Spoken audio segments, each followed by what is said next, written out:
One of the most colorful cities in the world is also one of the most cosmopolitan cities in the world, and it's one I had the opportunity to live and work in more than a decade ago. Sometimes referred to as the capital of Latin America, 60% of Miami's population was born outside the U.S. It's a melting pot of different cultures and influences, making the Magic City one of the most energetic you'll find anywhere. Here are some other quick facts about the 305 you should know. Miami has the third largest skyline in the U.S. with over 300 high-rises. The city's seaport is the busiest cruise port in the world in both passenger traffic and cruise lines. It ranks number 2 in the nation for international visitors, behind New York City. One more piece of trivia: Miami is the only major city in the U.S. founded by a woman. It also happens to have one of the best urban beaches on the planet. From art-deco masterpieces along Ocean Drive to the Wynwood walls and Little Havana. If you're thinking of traveling to Miami, this is the list you have to see.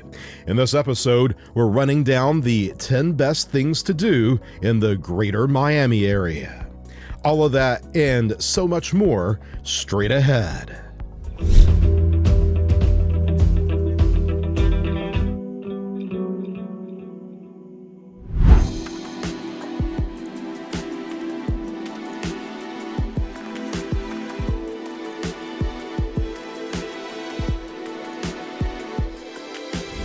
The Miami area is famous for its epic beaches. Always trendy and hip South Beach is the most popular, with the iconic Art Deco hotels and restaurants along Ocean Drive being the main attraction during the day and well after nightfall. South Beach is one of the best places in the world to go clubbing if that's your thing. There's usually a $20 to $30 cover to get in, with most drinks at least $10. Lincoln Road is one of the most unique shopping districts in America, full of stunning architecture and destination retail stores. Parking can be a challenge in South Beach, with metered street parking ranging between $2 and $4. Parking garages average $20 to $30 a day, but are usually the safe, hassle-free option.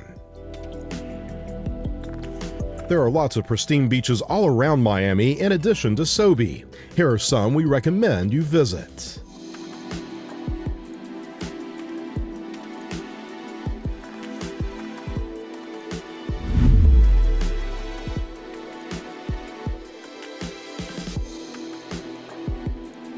At one time, not too long ago, there were more than 20,000 survivors of the Holocaust living in the Miami area.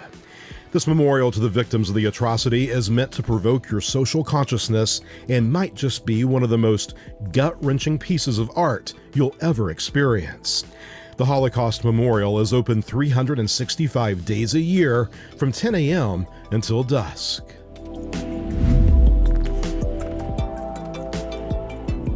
Just north of downtown is the Miami Design District, a destination for the arts, design, and fashion.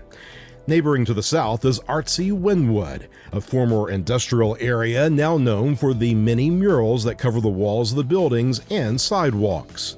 The heart of the district is the famous Wynwood Walls, a popular hangout for residents and travelers from all over the world. On Key Biscayne, southeast of downtown, you'll find 2 large parks, Crandon Park and Bill Baggs Cape Florida State Park. Near the southern tip of the key inside the state park, you can explore the Cape Florida Light. Standing 95 feet and open for tours 5 days a week, the lighthouse is the oldest standing structure in Greater Miami. And the beach here, it's one of the most beautiful in the area. We have a link to where you can find more information about the lighthouse and the 2 parks on our website.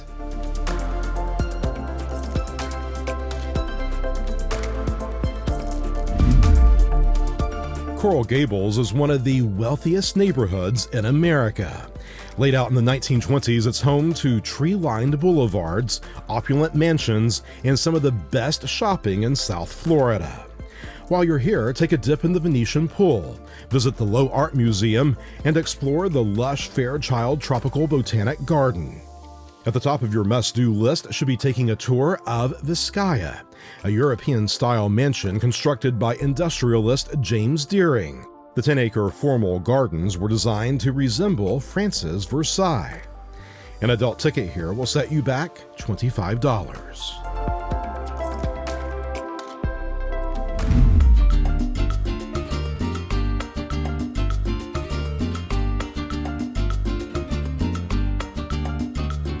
South Florida's dynamic Cuban culture is on full display in Little Havana.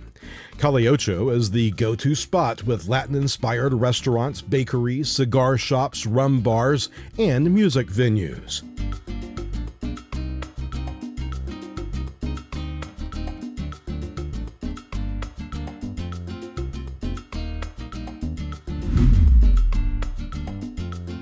Constructed in Spain during the 12th century, this monastery was intended to be part of the California estate of William Randolph Hearst. That never happened due to his financial problems. The monastery remained disassembled in pieces in a Brooklyn warehouse for more than 2 decades, until it was purchased by a couple of businessmen. What was known as the biggest jigsaw puzzle in history was put back together in North Miami. Today, the monastery is utilized as a church, an event venue, and tourist attraction.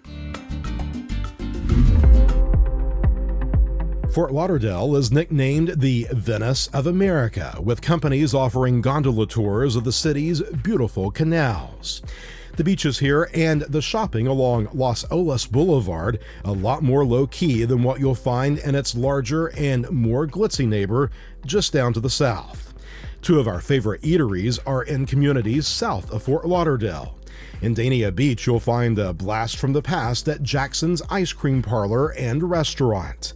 The over-the-top classic American fare you'll find here is unrivaled, and what they're famous for, the homemade ice cream, is worth the drive from anywhere you find yourself in South Florida. The other eatery we need to mention is over in Hollywood Beach on North Ocean Drive. La Tub Saloon is a funky, eclectic waterfront burger joint in a former gas station. Their thick, juicy hamburgers have been given the stamp of approval by Best Buds, Oprah, and Gayle King.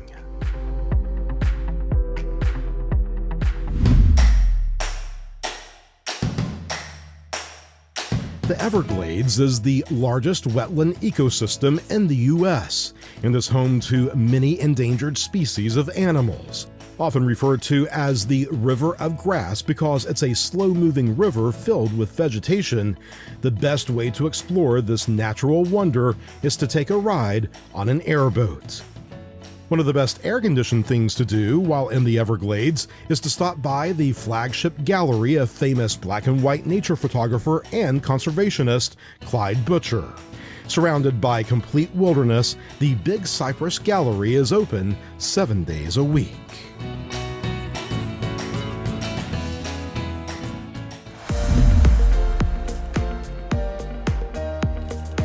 While you can travel to South Florida and not visit the Keys, why would you want to ignore what many consider paradise on Earth?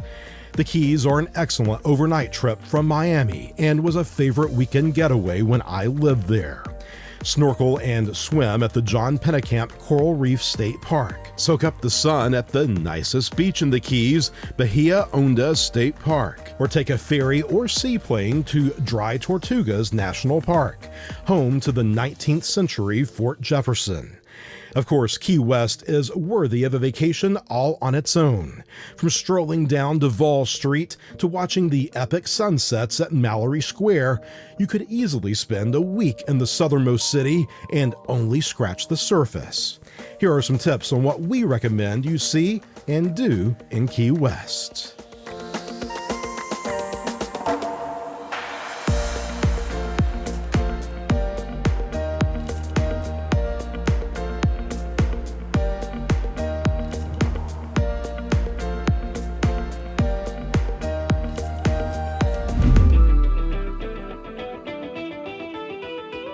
That's That's it, our list of the 10 best things to do in the greater Miami area.